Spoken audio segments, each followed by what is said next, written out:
So i-ANC njengoba sikhuluma nje inaloko ekuthiwa i-Fifth National Council la khona ihlangene khona ofikile Mbalula bathula izipitch laphana oCyril Ramaphosa bathula izipitch bazama ukumobilize ngoba ukhetho selisondele la ngo-2026 bazama ukumobilize bazama ukuhlangana bazama ukuqhamuka nama-strategies ukuthi bazolirikha kanjani bazolirobha kanjani ukhetho lika next year.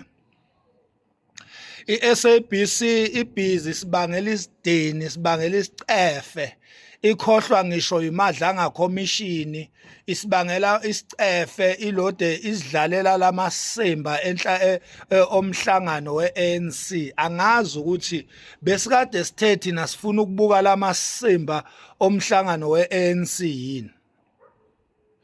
I-ANC njengoba izigebengu nje mawuthi uyabheka komadlanga commission amalungu e-ANC wonke lawa agcwele lapha komadlanga commission, even ngisho Kate Matlalo, Brown Mogotsi, oMulefe, bonke labantu amalungu e-ANC.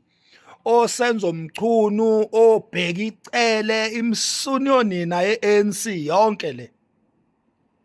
Singomakhanya siyaniqinisekisa ke ukuthi ngempela makusethiwa kuyavotwa akekho umuntu onengqondo oyovotela i-ANC, yovotelwa amampondo kuphela imsonyonini i-ANC. Akekho umuntu osile ekhanda onengqondo esebenzayo oyovotela lamasimba lawa ekuthiwa i-ANC. Nitshelwa yimina mibili kuphela imsunu eyovotela i-ANC, ile msunu ekuthiwa amapetu nale msunu ekuthiwa amampondo yako Eastern Cape. Naku lokhu kwelokhuzi lokhu okujwayela ukuvela lapha ku-TV ukuthi kona kudla amakaka, kunuka ikaka phu kudla amakaka, lokhu kwamampondo lokhu kwalapha e-Eastern Cape iyona lo msunu leyo eyovotela i-ANC. Ngempela siyagaranta singomakhanya sithi akekho umuntu onengqondo oyovotela lawa masimba lawana. Kufana naloko kuthiwa inkatha, lokho okudayisa amavoti abantu lapha komkhanya kude nakonongoma. Akekho umuntu ohluzile ekhanda onengqondo oyovotela lamasimba lawa ekuthiwa inkatha. Lo msunu lo okuthiwa inkatha nalo msunu ekuthiwa i-ANC ngempela abekho abantu aba-sober minded, abantu aba-wise, abane-wisdom, abahlakaniphile, abaphusile ekhanda abayovotela le mgodo emibili engiyibalayo, inkatha ne-ANC. Inkatha dayisa ngamavoti abantu lapha komkhanya kude, abantu bavotela yona idayisela i-ANC amavoti, badayisela izikhundla laphana ngoba uhlabisa noNtuli bonke laba into abayifunayo nje okuzongena ephaketheni, abanandaba nabantu, bafuna nje okuzongena ephaketheni. Ngacishe ngimxolele kuNtuli, ngacishe ngimxolele uNtuli kancane ngoba usenalo ithuba lokulungisa. Uhlabisa nje umsunu nje, uyabona. So yabona ngifuna ukunitshela mina ukuthi SABC noma ingasibangela isicefe isibangela isidina ilo idlala lo thuvi lobo kuthiwa i-ANC. Ngempela mase kuthiwa kuyavotwa sonke thina esinengqondo, sonke thina esifuna isithunzi somuntu omnyama angeke siwavotela amasimba asidayise kwi-DA, ahlangana ne-DA athi wona manje ahlangana ne-DA ukuthi aphathele lizwe. I-DA sibe siyazi kahle ukuthi yiyo le ephusha i-agenda, propaganda yokuthi kuthiwe la eSouth Africa kune white genocide. le DA le iANC eyayikhethayo yiyo le esiqhatha no Donald Trump, yiyo le esiqhatha neAmerica njoba uTrump ebhizi esishaya yini lokho ama-ratif yini lezinto lezi ama-ratif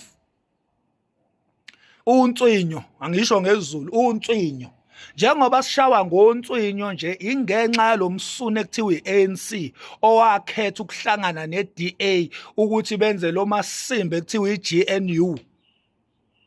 Wayeka zonke inhlangano zabantu abamnyama ezilwela isithunzi somuntu omnyama, wajoyina umsune ekuthiwa uDA olwela isithunzi se-America sabelungu.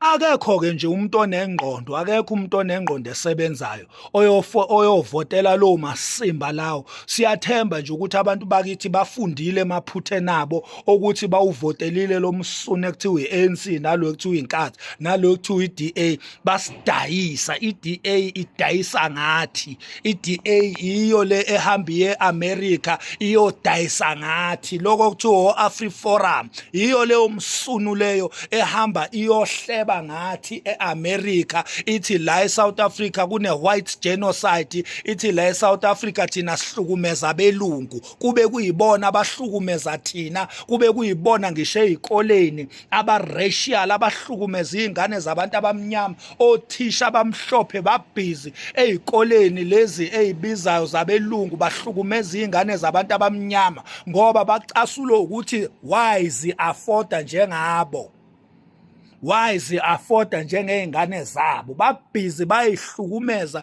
kompumalanga i-racism, amabhunu ehlukumeza abantu abamnyama ikwi-high level ko-Free State kunzima. Abelungu yibo abahlukumeza thina kumanje. U-98% womhlaba uphethwe abelungu, kodwa abelungu ipopulation yabo yu-7% la eSouth Africa. Bese kuthiwe la eSouth Africa kune-white genocide ekubeni umhlaba uphethwe abelungu. U-98% womnotho uphethwe abelungu, kodwa abelungu ipopulation yabo ithi 7%. Does that make sense? Laba bezindaba imsunyonini SABC ayikhulumi ngalezo zinto, ayikhulumi ngalezo zinto. Ibhizi sidayisela umsunu lo ekuthiwa iANC. So kwenza sure ukuthi asivoteli lento thina esinengqondo esebenzayo, thina esizilwela thina njengabantu abamnyama, thina esinendaba nathi nezingane zethu. We will make sure ukuthi sizama iMK. iMK asisho ukuthi perfect, iMK asisho ukuthi konke ku right ngayo. Siyawazi amaphutha ayo kodwa sizoyizama. Siyawazi amaphutha kaBaba uMsholozi, siyabazi ubuhle bukaBaba uMsholozi. Ingakho-ke sizobambelela kokuhle esikwazi ngayo bese siyamzama okhethweni oluzayo noluka 2029 sizomzama futhi uMsholozi ngenxa yokuthi siyakwazi okubi ngaye, kuncane kabi okubi ngomsholozi, siyakwazi okuningi okuhle ngaye.